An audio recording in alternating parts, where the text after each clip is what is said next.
Welcome back to my channel. അപ്പോൾ എല്ലാവർക്കും എൻ്റെ പുതിയ ബ്ലോഗിലേക്ക് സ്വാഗതം. ഇന്ന് ഞാൻ ഇതുവരെ എൻ്റെ ബ്ലോഗിൽ ചെയ്യാത്തൊരു കാര്യമാണ് ചെയ്യുന്നത്.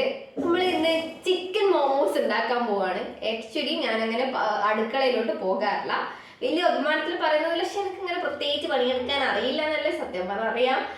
പക്ഷെ ഞാനൊന്നും ചെയ്യില്ല, ഞാനൊരു മടിച്ചാണ് ബേസിക്കലി. ഞാൻ എല്ലാവരും ഉണ്ടാക്കുമ്പോൾ ഞാൻ തിന്നാൻ മാത്രമേ പോകാറുള്ളൂ. അപ്പം ഇന്ന് ആരുണ്ടാക്കുന്നതെന്ന് എനിക്കറിയില്ല. ഇന്ന് ഇത് ഉണ്ടാക്കുമ്പോൾ ഞാൻ വിചാരിച്ചത് എന്തുകൊണ്ടൊരു ബ്ലോഗ് എടുത്തോളാം, അങ്ങനെ എടുക്കുന്നതാണ്. അപ്പം നമുക്കിത് എങ്ങനെയാണ് ഇത് ഉണ്ടാക്കുന്നത്, ഇത് ആരും വീട്ടിൽ ദയവ് ചെയ്ത് അനുകരിക്കരുത്. അഥവാ നല്ലതാണെങ്കിൽ ഈ ഡിഷ് എല്ലാവരും ട്രൈ ചെയ്യണം. കമന്റ് ബോക്സിൽ കമന്റിൽ ഇടണം. ഓക്കെ, സോ ഗൈസ് നമുക്ക് കുക്കിങ്ങിലോട്ട് കിടക്കാം. അപ്പോൾ നമുക്ക് ആദ്യം തന്നെ ഇൻഗ്രീഡിയൻസ് എന്തെല്ലാമെന്ന് കാണാം. കുറച്ച് മൈദ വേണം, പിന്നെ 2 മുട്ട പൊട്ടിച്ച് വെച്ചിട്ടുണ്ട്, പിന്നെ ഉപ്പ്. സോ ഈ മൈദ അതുപോലെ തന്നെ മുട്ട ഉപ്പ് എല്ലാം അതിൻ്റെ പാകത്തിനുള്ള ഒരു അളവിലാക്കിയിട്ട് അത് മിക്സ് ചെയ്യുക. കുറച്ച് വെളിച്ചെണ്ണ നമുക്ക് ഒഴിച്ചു കൊടുക്കാം. ഒരു ചപ്പാത്തിക്കെല്ലാം മാവ് വയ്ക്കൂലേ, അതിൻ്റെ ഒരു കൺസിസ്റ്റൻസിയിലാണ് ഇത് കിട്ടേണ്ടത്. അതിങ്ങനെ അതുവരെ കുഴച്ചുകൊണ്ട് നിൽക്കണം. ഇത് മാത്രമല്ല, അണിയറയിൽ വേറെയും ഒരുപാട് സാധനങ്ങളല്ല, ഇതിന് വീട്ടിൽ തിന്നാൻ വേണ്ടിയിട്ടൊരു ചട്നി, തക്കാളി ചട്നി ആക്കുന്നുണ്ട്. അതുപോലെ തന്നെ ഒരു ഫ്രഞ്ച് ഫ്രൈസ്, അതിനെക്കുറിച്ച് തന്നെ പ്രത്യേകിച്ച് പറയാണ്ടിരിക്കുന്നതാണ് നല്ലത്. അപ്പോൾ അതിൻ്റെ എല്ലാം വീഡിയോ മിക്സ് ആയിട്ടാണുള്ളത്. ഏകദേശം ഈ ഒരു കൺസിസ്റ്റൻസി വരെ നമ്മൾ കുഴച്ചുകൊണ്ട് നിൽക്കണം. പിന്നെ നമുക്ക് തക്കാളി ചട്നി ഉണ്ടാക്കാനായിട്ട് വേണ്ട സാധനങ്ങളാണ് ഇതെല്ലാം. ആദ്യം നമ്മൾ വെള്ളം ചൂടാക്കുക, എന്നിട്ട് അതിൽ 3 തക്കാളി, അതുപോലെ തന്നെ വറ്റൽ മുളക്, വെളുത്തുള്ളി എന്നിവ ഇടുക. എന്നിട്ട് അതിന് 5 മിനിറ്റ് നമ്മൾ ചൂടാക്കാൻ വെക്കണം. ചൂടായതിന് ശേഷമാണ് ബാക്കിയുള്ള കാര്യങ്ങൾ ചെയ്യേണ്ടത്. ഇത് നമ്മൾ ചെയ്തുകൊണ്ടിരിക്കുന്ന സമയത്ത് അനു അവിടുന്ന് ഉരുളക്കിഴങ്ങ് എടുത്തിട്ട് ഫ്രഞ്ച് ഫ്രൈസിനെല്ലാം മുറിച്ച് വെക്കുന്ന രീതിയിൽ മുറിച്ച് വെച്ചിട്ടുണ്ടായിരുന്നു. അതിലോട്ട് നമ്മൾ കുറച്ച് ഉപ്പ്, അതുപോലെ തന്നെ മൈദപ്പൊടി ഇട്ടു. പക്ഷെ മൈദപ്പൊടിയല്ല ഇടേണ്ടതെന്ന് അറിയാം, പക്ഷെ നമ്മൾ ജസ്റ്റ് ഒന്ന് ട്രൈ ചെയ്തതൊക്കെയാണ്. എന്തായാലും ട്രൈ നന്നായിട്ട് പാളിയിട്ടുണ്ട്. അത് നമ്മൾ എണ്ണയിലിട്ട സമയത്ത് തന്നെ ഭയങ്കര പ്രശ്നമായിരുന്നു. അത് തീരെ കിട്ടുന്നില്ലായിരുന്നു. അതിന് എന്തെല്ലാം പ്രശ്നങ്ങളാണെന്ന് അറിയില്ല. നമ്മൾ ഉരുളക്കിഴങ്ങ് മുറിച്ചിട്ട് അതിലെ വെള്ളമെല്ലാം കളഞ്ഞതിന് ശേഷമാണ് ചെയ്തത്. പക്ഷെ നമ്മൾ കുറച്ച് സമയം ഇതവിടെ വെച്ചിരുന്നു. ചിലപ്പോൾ അതുകൊണ്ടായിരിക്കും. റീസൺ എന്താണെന്ന് കറക്റ്റായിട്ട് അറിയില്ല. ഫ്രഞ്ച് ഫ്രൈസ് ഉണ്ടാക്കുന്നവരുണ്ടാവും, നമുക്കറിയില്ല. അതുകൊണ്ട് തന്നെ ഇതിൻ്റെ വീഡിയോസ് ഒന്നും നമ്മൾ എടുത്തിട്ടില്ല. പിന്നെ തിന്നുന്ന വീഡിയോ മാത്രമേ എടുത്തത്. അത്ര മോശമാണ് സംഭവം കരിഞ്ഞിന്, പക്ഷേ തിന്നാനൊന്നും വലിയ കുഴപ്പമില്ലായിരുന്നു. അതിൽ കുറച്ച് ചിക്കൻ ആഡ് ചെയ്തിട്ട് മയോനൈസെല്ലാം ഒഴിച്ച് ഒരു ലോഡഡ് ഫ്രൈസ് എന്ന് പറഞ്ഞിട്ടാണ് നമ്മളിരുന്നത്. പിന്നെ നമ്മൾ നേരത്തെ നമ്മൾ കുഴച്ച് വെച്ച് ചപ്പാത്തി പോലെ കുഴച്ച് വെച്ച മാവ് അത് പരത്തുക നല്ലോണം. ഒരു ചപ്പാത്തിക്ക് പരത്തുന്ന പോലെ തന്നെ പരത്തുക. എന്നിട്ട് അതിൽ ഒരു ചെറിയ പാത്രത്തിൻ്റെ അടപ്പെടുത്തിട്ട് നിങ്ങൾക്ക് ഏത് ഷേപ്പ് നിങ്ങൾക്ക് വേണ്ട അളവിലാണ് ആ പാത്രം എടുക്കേണ്ടത്. ആ പാത്രം എടുത്തിട്ട് നമ്മൾ ഇതാക്കുക. ഈ മോമോസിൻ്റെ ഷീറ്റ് അതാക്കാൻ വേണ്ടിയിട്ടാണ് ഇങ്ങനെ മുറിച്ചെടുക്കുന്നത്. ഇതെല്ലാം ചെയ്തത് ഇത് ചെയ്തത് അനുവാണ്.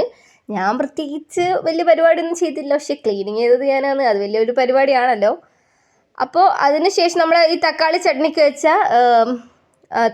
ചട്നിക്ക് നമ്മൾ നേരത്തെ ചൂടാക്കി വെച്ചിട്ടുള്ള തക്കാളി, അതുപോലെ തന്നെ വറ്റൽമുളക്, പിന്നെ വെളുത്തുള്ളി എന്നിവ അതിൽ ആഡ് ചെയ്തതിന് ശേഷം അത് നന്നായിട്ട് മിക്സ് ചെയ്യുക. ശരിക്കും നല്ലോണം മിക്സ് ചെയ്യണം.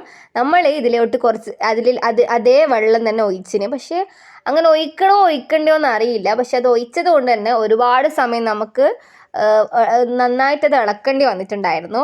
പക്ഷേ അതിൻ്റെ ഔട്ട്പുട്ട് ഒട്ടും മോശമായിരുന്നില്ല. എല്ലാവർക്കും തക്കാളി ചട്നി ഭയങ്കര ഇഷ്ടപ്പെട്ടിന്. സോ ഇത് മിക്സിയിലിടുക, അരക്കുക. പിന്നെ ഒരു ചീനച്ചട്ടി എടുക്കുക, അതിലേക്ക് വെളിച്ചെണ്ണ ഒഴിക്കുക. പിന്നെ കുറച്ച് വെളുത്തുള്ളി അതിലേക്ക് ഇടുക. പിന്നെ നമ്മൾ ഈ അരച്ച് വെച്ച് ഈ അരപ്പ് അതിലോട്ട് ഒഴിക്കുക. എന്നിട്ട് നന്നായിട്ട് മിക്സ് ചെയ്ത് കൊടുക്കുക. നമ്മൾ അത്യാവശ്യം ഒരുപാട് സമയം ഒരു 5-10 മിനിറ്റ് ഇത് നന്നായിട്ട് ഇളക്കിയിരുന്നു. കാരണം അതിന് നമ്മൾ ചട്നീൻ്റെ കൺസിസ്റ്റൻസി കിട്ടുന്നത് വരെ നന്നായിട്ട് ഇളക്കണം. അങ്ങനെയാണെങ്കിൽ മാത്രമേ നമുക്ക് എന്താ പറയുക നന്നായിട്ട് തക്കാളി ചട്നി നന്നായിട്ട് കിട്ടുള്ളൂ. സോ ഇത് ഇനി ഉണ്ടാക്കുന്ന ആൾക്കാർ വേണമെങ്കിൽ വെള്ളം ഒഴിച്ചത് കൊണ്ട് വലിയ പ്രശ്നമൊന്നും ഉണ്ടായിട്ടില്ല. ടേസ്റ്റ് നന്നായിട്ടുണ്ട്. ആദ്യമായിട്ടാണ് നമ്മൾ തക്കാളി ചട്നി ഉണ്ടാക്കുന്നത്. സോ ഇതിനെക്കുറിച്ച് വലിയതായ രീതിയിലൊന്നും അറിയില്ല, പക്ഷേ സംഭവം എല്ലാവർക്കും ഇഷ്ടപ്പെട്ടിന്. അധികം ഒന്നും നല്ല പറയാത്ത അച്ഛനും അമ്മയും എല്ലാവർക്കും തക്കാളി ചട്നി ഭയങ്കര ഇഷ്ടപ്പെട്ടിന്.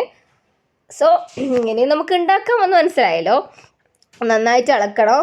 ഏകദേശം നല്ല കുറുകി വരണം, നല്ലൊരു കൺസിസ്റ്റൻസി കിട്ടുന്നത് വരെ ഇളക്കിക്കൊണ്ട് തന്നെ നിൽക്കണം. എന്നാലേ നമുക്ക് നല്ലൊരു റിസൾട്ട് കിട്ടും. ഇത് സംഭവം കുറേ സമയം നമ്മൾ ഇളക്കിയിട്ടുണ്ട്. അത് പിന്നെ നമ്മൾ ഷോർട്ടായിട്ട് കാണിക്കുന്നതെന്ന് മാത്രമേ ഉള്ളൂ. ഏകദേശം ഈ ഒരു കൺസിസ്റ്റൻസി ആണ് വേണ്ടത് എന്നാണ് ഞാൻ വിശ്വസിക്കുന്നത്. സോ അങ്ങനെ നമ്മളെ തക്കാളി ചട്നി റെഡിയായി. പിന്നെ ഒരു ചീനച്ചട്ടി എടുക്കുക, അതിൽ കുറച്ച് വെളിച്ചെണ്ണ ഒഴിക്കുക. എന്നിട്ട് നമ്മൾ ഫ്രഞ്ച് ഫ്രൈസ് അതിലിട്ടു. ഇവിടെ നിന്നാണ് സംഭവം നമ്മൾ കൈവിട്ട് പോയത്.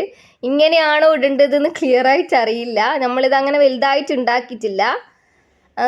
എന്തായാലും കുഴപ്പമില്ലായിരുന്നു. തിന്നിന് നമ്മൾ ഫുള്ള് തിന്നിന്. അത്ര മോശമെന്നൊന്നും പറയാനില്ല, കരിഞ്ഞ ചൊയയുള്ളത് മാത്രമായിരുന്നു പ്രശ്നം. പിന്നെ നമ്മളെ മോമോസിൻ്റെ മസാല ഉണ്ടാക്കാൻ വേണ്ടിയിട്ട് ഒരു ചീനച്ചട്ടി എടുക്കുക, അതിലോട്ട് വെളിച്ചെണ്ണ ഒഴിക്കുക. പിന്നെ നമ്മൾ ജിഞ്ചറും ഗാർലിക്കും അതിലോട്ട് ആഡ് ചെയ്യുക. എന്നിട്ട് നന്നായിട്ട് ഇളക്കുക. അപ്പോൾ നമ്മൾ ഉള്ളി അതുപോലെ തന്നെ ക്യാരറ്റ് വിട്ട് നന്നായിട്ട് ഇളക്കുക. ഒരു ബ്രൗണിഷ് അല്ലെങ്കിൽ ഗോൾഡിഷ് ഷെയ്ഡ് കിട്ടുന്നത് വരെ നമ്മൾ ബ്രൗണിഷ് വേണ്ട, പക്ഷെ ഒരു ഗോൾഡിഷ് ഷെയ്ഡ് കിട്ടുന്നത് വരെ നന്നായിട്ട് ഇളക്കുക. അതിനുശേഷമാണ് നമ്മൾ പൊടിയെല്ലാം ഇടുന്നത്. ഉപ്പ്, അതുപോലെ തന്നെ മഞ്ഞപ്പൊടി, മുളക് പൊടിയാണ് ആദ്യം ഇടേണ്ടത്. എന്നിട്ട് നന്നായിട്ട് ഇളക്കിക്കൊണ്ടിരിക്കണം. ഇതിൻ്റെ ഒന്നും അളവ് ക്ലിയർ ആയിട്ട് അറിയില്ല, കാരണം കൈയളവാണ്. ആക്ച്വലി പൊടിയിട്ടത് ഞാനാണ്, കണ്ണിൽ പൊടിയിടുന്നതല്ല. ഇതിൽ പൊടിയിട്ടത് ഞാനാണ്.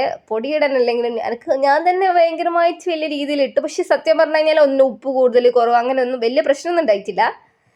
അല്ല, ഞാൻ തന്നെ പറയുന്നത് ഞാൻ ഭയങ്കര പൊടിയിടാൻ എക്സ്പേർട്ടാണെന്നാണ്, കണ്ണിലല്ല എന്ന് മാത്രം.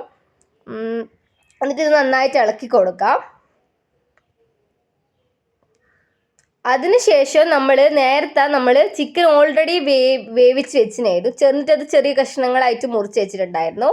ആ ചിക്കൻ ഈ മസാലയിലോട്ട് ആഡ് ചെയ്ത് കൊടുക്കാം. എന്നിട്ട് അത് നന്നായിട്ട് ഇളക്കുക. പിന്നെ എന്നിട്ട് നമുക്ക് ചിക്കൻ മസാല ആഡ് ചെയ്ത് കൊടുക്കാം. സത്യം പറഞ്ഞു കഴിഞ്ഞാൽ ഇതാണോ മോമോസിൻ്റെ ഉള്ളിൽ അകത്തുണ്ടാക്കുന്ന റെസിപ്പി എന്നറിയില്ല. നമ്മൾ റെഫറൻസ് ഒന്നും യൂസ് ചെയ്തിട്ടില്ല. ഓൺ റെസിപ്പി ആണല്ല, പക്ഷേ നമ്മൾ സാധാരണ ഒരു മസാല ഉണ്ടാക്കുമല്ലോ, അതുപോലെ മസാല ഉണ്ടാക്കിയതാണ്. നമ്മൾ ഇത് കറക്റ്റ് മോമോസ് ആണെന്നല്ല പറയുന്നത്, പക്ഷേ നമ്മൾ ഉണ്ടാക്കിയ ചിക്കൻ മോമോസ് ഇങ്ങനെയാണ്. ഇങ്ങനെ ഉണ്ടാക്കണം എന്നല്ല, പക്ഷെ ട്രൈ ചെയ്യുന്നതിന് പ്രശ്നമില്ല. സംഭവം എല്ലാവർക്കും ഇഷ്ടപ്പെട്ടിന്. ഞാനൊരു 3-4 തിന്നിന്, വേറെ വഴിയില്ലായിരുന്നു. നമ്മൾ 3 ഒരു 5 കഷ്ണം വീതം തിന്നിട്ടുണ്ടാവും. അച്ഛനും 2 തിന്നിന്. അമ്മ പിന്നെ ചോറാണ് കഴിച്ചത്. അമ്മ അങ്ങനെ തിന്നിട്ടില്ല. പിന്നെ നമ്മൾ നേരത്തെ പരത്തി വെച്ച ഇതില്ലേ, പൂരീൻ്റെ ഇതിൽ മുറിച്ച് വെച്ച അതിൽ ഈ മസാല, നമ്മൾ ആക്കി വെച്ച മസാല എടുത്തിട്ട് ഒരു ഷേപ്പ് നിർബന്ധമൊന്നുമില്ല, നമുക്കറിയുന്ന ഷേപ്പിൽ അങ്ങനെ മടക്കി വെക്കുക. പിന്നെ ഒരു ഇഡലി ചെമ്പ് എടുത്തിട്ട് അതിൽ കുറച്ച് വെളിച്ചെണ്ണ പോവുക, അല്ലെങ്കിൽ അത് ഒട്ടിപ്പിടിക്കും. സോ എന്നിട്ട് ഈ മോമോസ് നമ്മൾ ഇങ്ങനെ ആക്കി വെച്ച ഷേപ്പിലാക്കി വെച്ചതെല്ലാം മതിയാക്കി വെച്ചിട്ട് നമ്മളൊരു മൂടിയിടുക. സോ നമ്മളെ മോമോസും ചട്നിയെല്ലാം റെഡിയായി. സോ എൻ്റെ എക്സ്പ്രഷനാണ് നിങ്ങളിപ്പം കാണുന്നത്. എൻ്റെ മുഖത്ത് പ്രത്യേകിച്ച് വലിയ എക്സ്പ്രഷൻസ് ഒന്നും ഇല്ലാന്നേ ഉള്ളൂ, പക്ഷെ സംഭവം അടിപൊളിയായിരുന്നു. മസ്റ്റ് ട്രൈ ആണ്. So thank you for watching. എല്ലാവർക്കും വീഡിയോ ഇഷ്ടപ്പെട്ടെന്ന് വിചാരിക്കും.